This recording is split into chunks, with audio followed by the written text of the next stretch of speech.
Hello everyone, welcome to the channel failure to success. So कल IBPS clerk mains का exam था और मेरा एलआईसी एचएफएल का भी एग्ज़ाम था। तो कल मैंने उसका रिव्यू शेयर नहीं किया था क्योंकि मैं बहुत लेट घर पहुंची थी, 7:30 बजे अराउंड। तो टाइम ही नहीं मिला कि मैं वीडियो बनाऊं। तो अभी मैं शेयर कर रही हूँ, ठीक है। एलआईसी एचएफएल का भी मैं शेयर कर दूँगी साथ में। तो आईबीपीएस क्लर्क मेंस में जो मेरे अटेम्प्ट्स रहे हैं वो मैं आपके साथ शेयर कर रही हूँ। आई होप आप लोगों का भी एग्ज़ाम अच्छा हुआ होगा। मेरा एग्ज़ाम बहुत अच्छा नहीं हुआ, बट मतलब बहुत ज़्यादा बेकार भी नहीं हुआ, बट थोड़ा रीजनिंग जो थी उसमें क्वेश्चंस कम मेरे बने क्योंकि एक पज़ल में मैं स्टक हो गई थी। और सबसे पहले स्टार्टिंग में ही तो उसमें मैंने काफ़ी टाइम वेस्ट कर दिया। वो देखने में ईजी लग रही थी बट वो हुआ नहीं था, पज़ल नहीं बन रही थी। सो अभी मैं बताती हूँ कि मैंने कितने अटेम्प्ट किए हैं। और करंट अफेयर में मैंने क्वेश्चंस मैच भी कर लिए हैं, तो काफ़ी सारे रॉन्ग भी निकले हैं। तो चलिए देखते हैं। तो सबसे पहले जीए में मैंने 30 अटेम्प्ट किए थे और इंग्लिश में मेरे अटेम्प्ट 23। उसके बाद रीजनिंग में मेरे सिर्फ 16 अटेम्प्ट हुए हैं, जिसमें से 4 क्वेश्चन जो हैं वो 2 मार्क्स के हैं। देन क्वांट में 28 मैंने अटेम्प्ट किए, तो सबसे अच्छा तो इसमें क्वांट ही हुआ। और ये जीए के क्वेश्चंस मैंने मैच किए हैं, तो मेरे इसमें 19 क्वेश्चंस करेक्ट हैं, ठीक है। और 2 क्वेश्चन का एग्जैक्ट आंसर नहीं मिलेगा क्योंकि वो क्वेश्चन ही अलग टाइप के थे। जैसे एक क्वेश्चन था अम, कि कौन सा पेमेंट जो है ना, पेमेंट के लिए कौन सा ज़्यादा यूज़ होता है इंडिया में, जैसे कि visa, master card, BillDesk, in American express. ये सारे ऑप्शंस में थे, तो उसमें से सेलेक्ट करना था। तो यहाँ पे वो क्वेश्चन का आंसर नहीं मिला है। मैंने उसमें शायद टिक किया है वीज़ा, रुपे, मास्टर कार्ड और बिलडेस्क, ठीक है। क्योंकि अगर सिर्फ 3 का ऑप्शन पेयर में नहीं था, जैसे अगर मैं वीज़ा, मास्टर कार्ड और रुपे सेलेक्ट करती तो नहीं था, तो बिलडेस्क या फिर अमेरिकन एक्सप्रेस में से एक सेलेक्ट करना ही था। तो मैंने अमेरिकन एक्सप्रेस को हटाया था और मैंने बिलडेस्क को चूज़ किया था, ठीक है। तो मेरे को लग रहा है अगर वो सही होगा तो मेरे यहाँ पे 20 करेक्ट हो जाएंगे, ठीक है। और बाकी जो क्वेश्चंस हैं वो मेरे को उसमें से एक क्वेश्चन और कोई था जो मुझे अभी याद नहीं है, वो नहीं मिला था। बाकी मैंने जो रॉन्ग किए हैं उसमें से 8 क्वेश्चंस हैं, ठीक है। 8 मैंने रॉन्ग किए हैं, 20 सही हैं और 2 क्वेश्चन के बारे में कुछ आइडिया नहीं है। इंग्लिश में 23 किए हैं, तो मुझे लगता है यहाँ पे मेरे 1-2 भले क्वेश्चन गलत हों, बट इससे ज़्यादा नहीं होंगे। और मैंने एक्यूरेसी मेंटेन करने की कोशिश की है, तो मैंने पैसेज के क्वेश्चन शायद नहीं अटेम्प्ट किए थे, या 1-2 किए होंगे जो एकदम सही लग रहा होगा। रीजनिंग में तो गलत होने के चांस नहीं होते हैं, क्योंकि मैंने स्टेटमेंट एजम्पशन मतलब लॉजिकल रीजनिंग मैंने नहीं की थी। तो यहाँ पे भी पूरी मैंने मेंटेन करने की कोशिश की एक्यूरेसी। क्वांट सबसे सही गया है और इसमें तो गलत होने के चांस बहुत ही कम होते हैं, क्योंकि अपनी तरफ से तो इंसान 100% सही करता है, राइट। क्योंकि आंसर मैच करेगा तो ऑब्वियसली सही होगा। तो यहाँ पे मेरे टोटल 97 अटेम्प्ट रहे हैं। और ये क्वेश्चंस जो गलत किए हैं उनको अगर मैं हटा दूँ तो भी मतलब 80 से 90 नंबर मैं एक्सपेक्ट कर सकती हूँ कि ये 97 क्वेश्चन 101 मार्क्स के हैं। तो देखते हैं कितना जाता है, क्या है कट ऑफ, उसके अकॉर्डिंग क्लियर होगा। बाकी मुझे लगता है कि लास्ट ईयर के कंपैरिजन में पेपर इजी नहीं था, ठीक है। क्वांट लास्ट ईयर भी बहुत ही टफ नहीं आई थी, बट वहाँ पे डीआई और ये सब चीज़ नहीं आई थी, राइट। डीआई नहीं आई थी, सारा कैसलेट के फॉर्म में क्वेश्चंस थे, वर्ड प्रॉब्लम में थे, तो सबको बहुत ज़्यादा लगा कि हाँ टफ है। बट वैसे ही था सेम लगभग। तो काफ़ी मतलब ठीक था, मेरे को लग रहा है कि अच्छा हुआ एग्ज़ाम। अब इससे ज़्यादा बेटर क्या करती, बस ये था कि रीजनिंग में थोड़ा और अच्छा कर सकते थे अगर उस पजल में स्टक नहीं होते, बट जो हुआ सो हुआ। ज़्यादा इसके ऊपर मतलब सोचने का कोई मतलब नहीं है, ठीक है। जब रिज़ल्ट आएगा सब कुछ पता चल ही जाता है। तो इसके अलावा जो एलआईसी एचएफएल का एग्ज़ाम है उसके बारे में भी मैं बता देती हूँ।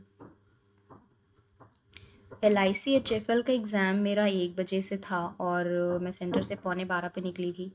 तो लास्ट मोमेंट पे मैं एग्ज़ाम में पहुंच गई और मुझे एंट्री मिल गई थी। बहुत सारे लोग मेरे बाद आए थे, उनको एंट्री नहीं मिली थी। और मैं लास्ट थी जिसको एंट्री दिया, क्योंकि मैं 1 बजे रिपोर्टिंग था और मैं 2 बजने में 2-3 मिनट बाकी थी तब मैं पहुंची थी। तो मेरा सेंटर था दूर, मैं लखनऊ में मेरा सेंटर था। तो आईपीएस क्लर्क का सेंटर था सीआरपीएफ कैंप, और एलआईसी एचएफएल का मेरा सेंटर था कॉस्मो फाउंडेशन, सीतापुर रोड पे। तो काफ़ी मतलब दूर था, तो टाइम भी लगा आने में, और इतनी ज़्यादा मतलब जैम लगी थी तो उसकी वजह से भी। सो चलिए देखते हैं इसमें मेरे अटेम्प्ट्स कितने थे। तो इसमें सबसे पहले इसमें भी क्वांट मेरा अच्छा हुआ है, ठीक है। तो इंग्लिश में अगर मैं देखूं तो इंग्लिश में मेरे यहाँ पे 43 अटेम्प्ट हुए हैं। मेरे को लग रहा है इसमें इंग्लिश इजी थी, बट देखते हैं कितना स्कोर आता है। वैसे मैंने क्वेश्चंस गलत नहीं किए होंगे, अगर 2-4 भले ही हों, क्योंकि इंग्लिश आसान था, मतलब ऐसा नहीं था कि बहुत ज़्यादा टफ हो। और हाँ, LIC HFL का जो था ये मेरा असिस्टेंट मैनेजर वाला था, ठीक है, असिस्टेंट का नहीं है, असिस्टेंट मैनेजर वाला, ठीक है। और इसमें रीजनिंग में मेरे अटेम्प्ट्स हैं 20।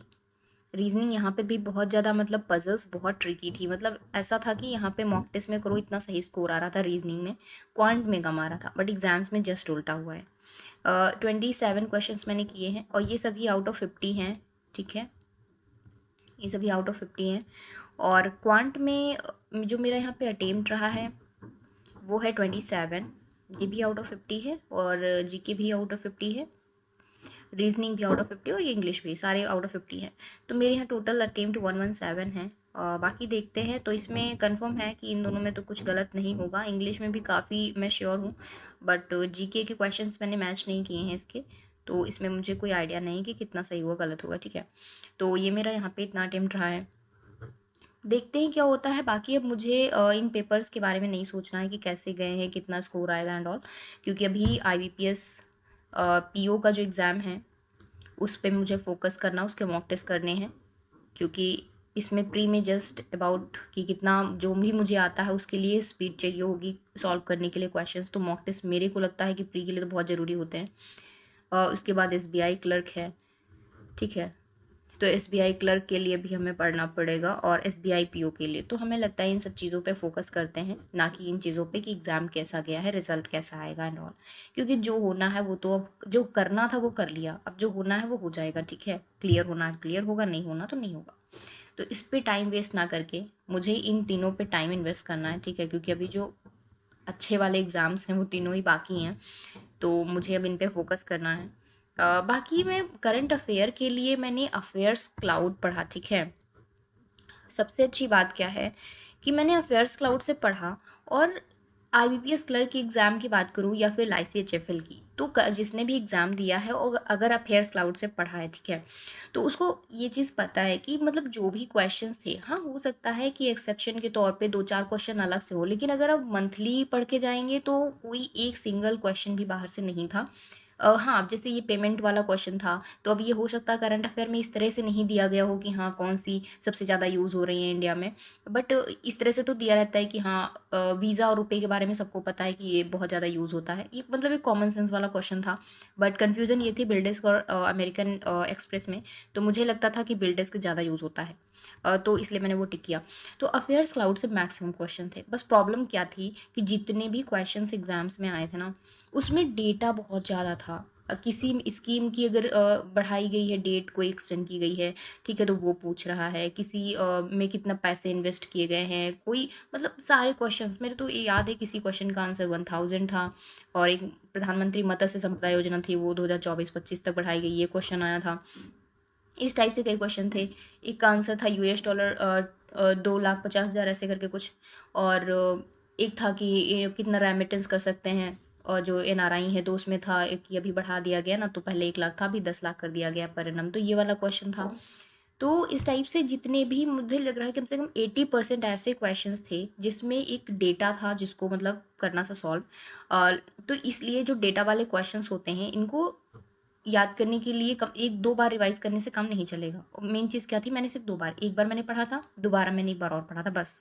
तो अब मुझे क्या करना है कि अब इसको मैक्सिमम टाइम पढ़ना है, मतलब रिवाइज ही करना है। तो अगर आप एक बार रिवाइज कर रहे हो, दोबारा कर रहे हो, तो ऐसा होगा ना, बहुत टाइम नहीं लगेगा रिवीजन में, लेकिन करना पड़ेगा कम से कम। मुझे लगता है 3 से 4 बार तो मिनिमम करना पड़ेगा, और अगर और टाइम है तो 5 बार भी कर सकते हो, क्योंकि क्वेश्चंस तो थे। हाँ, एक चीज़ ये भी थी कि क्वेश्चंस मैं जून से करके गई थी, जून टू सितंबर, ठीक है। तो LIC HFL में मैक्सिमम क्वेश्चन मुझे सितंबर के दिखे और अगस्त के दिखे, लेकिन यहाँ पे क्या था कि मुझे मार्च के भी क्वेश्चंस दिखे, ठीक है, अप्रैल के भी क्वेश्चंस दिखे, और कुछ क्वेश्चंस ऐसे थे जैसे मतलब पीछे से कोई डेटा दे दिया है, लाइक 2021 का भी कुछ उसमें मेंशन कर दिया कि हाँ ऐसा हुआ था। बट सबसे ज़्यादा क्वेश्चंस जो थे इसमें वो जून, जुलाई, अगस्त के थे, बट मार्च के भी मुझे कुछ क्वेश्चन दिखे कि उसमें मेंशन किया था कि मार्च में ये चीज़ हुई थी, ऐसे मार्च 2022 करके, तो उससे पता चला कि हाँ, कुछ क्वेश्चंस मार्च के भी हैं। तो मुझे लगता है कि करंट अफेयर्स में थोड़ा-सा और ज़्यादा कवर करने की ज़रूरत है, एटलीस्ट 6 मंथ तो कवर करना है। तो जो नेक्स्ट एग्ज़ाम्स होने वाले हैं, तो उसमें मैं 3 मंथ्स का अच्छे से करूँगी 4 टू 5 टाइम्स रिवीज़न करके, क्योंकि अभी बहुत टाइम है मेंस होने में, ठीक है? और अभी से अगर हम पढ़ना शुरू करेंगे, तो 2 बार तो रिवीज़न हो ही चुका है, ठीक है? अब हमको ज़्यादा मेहनत नहीं करनी पड़ेगी कि पूरा पढ़ना तो है नहीं, सिर्फ रिवीज़न करना है। तो अगर मैं वीकली पढ़ रही थी, उससे भी कवर हो रहा था, क्योंकि जितने क्वेश्चंस आए थे वो वीकली में कवर थे। बट अगर मंथली पढ़ेंगे तो रिवीजन नहीं हो पाएगा, क्योंकि बहुत लेंदी पीडीएफ होती है वो, और बहुत डिटेल में होता है, फिर उसमें समझ में नहीं आता क्या मैं छोड़ूं क्या पढूं। वीकली वाला ठीक रहता है। तो ऐसा नहीं है, मैं बहुत लोगों ने पूछा था, मैंने अफेयर्स क्लाउड उनको मतलब बोला था, प्रेफर किया था कि हाँ ये मैं पढ़ रही हूँ, यही मैंने सजेस्ट कर दिया, ठीक है? तो ऐसा नहीं है कि इसमें से कुछ भी नहीं आया, सारे क्वेश्चंस थे। और जैसे मैंने टिक किया है जो भी क्वेश्चंस, तो उसमें मेरे को थोड़ी कन्फ्यूज़न हो रही थी। अब जैसे क्वेश्चन था नाटो को और क्या कहते हैं उसको, वॉशिंगटन ट्रीटी कहते हैं, ये क्वेश्चन मैंने नहीं किया, जबकि मुझे इसमें 90% था कि हाँ यही होगा, क्योंकि बाकी ऑप्शंस लग नहीं रहे थे। ये कहीं ना कहीं पढ़ा होगा, तो इसके ऊपर भी ये मैंने टिक नहीं किया, ठीक है? तो ये वाला क्वेश्चन था। तो कई सारे क्वेश्चंस थे, हालांकि मेरे पास सारे क्वेश्चंस हैं, तो मैं सारा कलेक्ट करके ना फिर मैं वीडियो पोस्ट कर दूंगी, तो सारे क्वेश्चंस आप देख सकते हैं। तो ये था मेरा जो भी एग्ज़ाम, दोनों का मैंने रिव्यू दे दिया है, ठीक है? और आपका कितना अटेम्प्ट रहा आप भी बताइएगा। और बाकी अभी आईबीपीएस पे, एसबीआई क्लर्क, एसबीआई पे फोकस करिए, ठीक है? अच्छा हुआ एग्ज़ाम या नहीं अच्छा हुआ, जैसा भी हुआ है अब हो चुका है, इसके बारे में सोचने का कोई मतलब नहीं। इसको भूल के इन तीनों पे फोकस करना है, क्योंकि इसमें अपना बेस्ट करना है, ठीक है? सो मिलते हैं नेक्स्ट वीडियो में, मॉक टेस्ट करेंगे, उसका स्कोर अपलोड करेंगे, ठीक है? So take care, bye.